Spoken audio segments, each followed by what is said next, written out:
Good afternoon, and who do we have here? Hello Wendy, I'm Linda and I'm from Townsville. We're in Townsville today. And we're in Townsville at a My Place gathering here, Yes. having a beautiful catch-up and lunch. And what has drawn you into being a part of this group?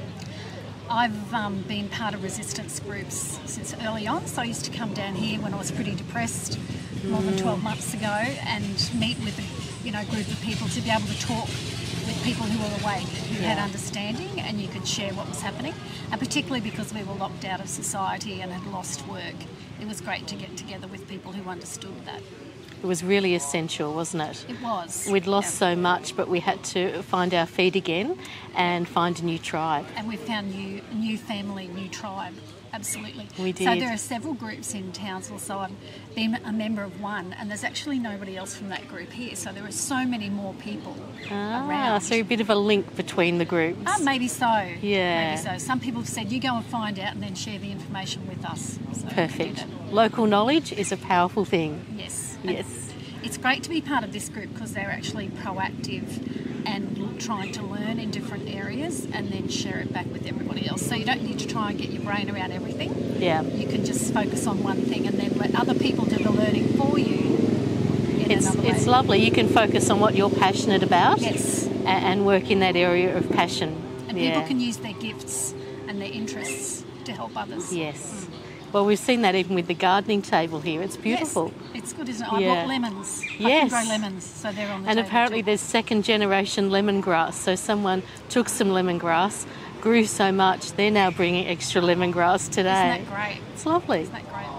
And you're from quite an awake family. Yes, I've got 3 brothers and we're all unjabbed, which I think we each came to that in our own journey.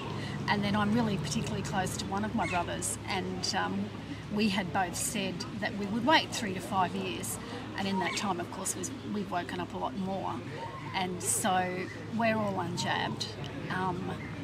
Not all our children are unjabbed, but my parents were 90 and 91 and they were unjabbed. And the 2 brothers who were power of attorney, they made sure that they stayed unjabbed.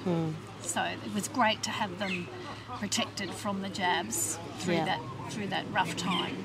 Yeah.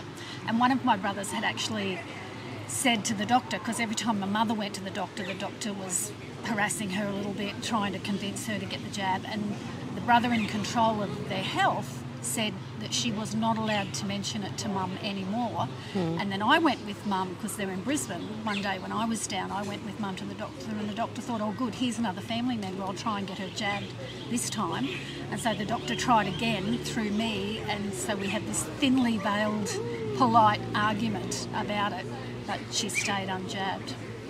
Wow, there's significant pressure, isn't there? Oh, there is. Yeah. There is. And Mum and Dad both had a little bit of dementia, but they both understood enough to know that we didn't want them to get it. And Dad was a little bit awake, I think, too, and he thought it was not a good idea, that there hadn't been time. Yeah. Even in his logic, there hadn't been time to make sure it was safe. And then Dad had a stroke one night, and Mum knew it was a stroke because her father died from a stroke, so she knew what a stroke looked like. And he went to hospital in the ambulance. He tested positive. So they both have lots of comorbidities, of course, at that age. Dad tested positive, then we tested Mum. Mum tested positive. They were in different hospitals in Brisbane, locked up for weeks, not able to see any of the family or see each other.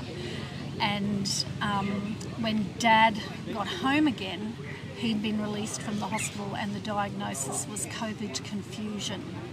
COVID confusion. COVID confusion.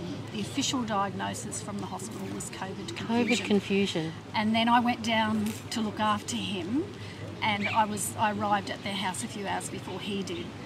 The next day he had another stroke and a fall, and I called the ambulance. And when the ambulance read the official diagnosis, I could just see this look between the ambulance guys because they didn't believe it either. Dad wouldn't go to the hospital, so I nursed him for a couple of weeks at home, and then we got him into care. And we were very definite that they weren't going to be jabbed in the nursing home either. And by that time, I think that the staff might have woken up a little bit because we had no resistance from the staff in the nursing home. They just accepted it, which was really good. So I think enough time had passed that they'd come on board a little bit. COVID confusion. I think there's lots of COVID confusion, but I don't think it's actually what they were thinking when they used that diagnosis. And we all laughed because we thought, no, this is just a way for the hospital to get a bit of extra money. If they've got COVID in the diagnosis, they're probably getting more money. Yeah. So Mum had a little bit of trouble with breathing, but she got over it. So they were both unjabbed, both got COVID last year and both recovered totally. So much for the scaremongering, how much it's going to hurt older people. Yeah. They probably had a less virulent strain because they only got it last year, but they were fine. Yeah. They were fine. Dad passed from natural causes a couple of months ago, but Mum is nearly 93 and she's going strong, unjabbed. Yeah. Beautiful. We're very grateful for that. And one thing we could end the interview on is that Mum had her 90th birthday during that time and then her 91st birthday, and she said, we were told to keep the kids away from her, nobody was allowed to go and visit, and she said, if I die because I've hugged one of my grandchildren, then so be it, I'll die happy. She thought it was ridiculous that people weren't allowed to see her, and she was prepared to take the risk in order to hug her grandchildren. I don't think there's any COVID confusion there. I think there's COVID awareness. Yeah. Thank you so much for sharing your story today with the Deplorables in our search for humanity. My pleasure. I think thank the you. oldies don't need to be protected. They They'll don't. Be fine. They'll be fine. No COVID confusion here. No. Thank you. Thank you.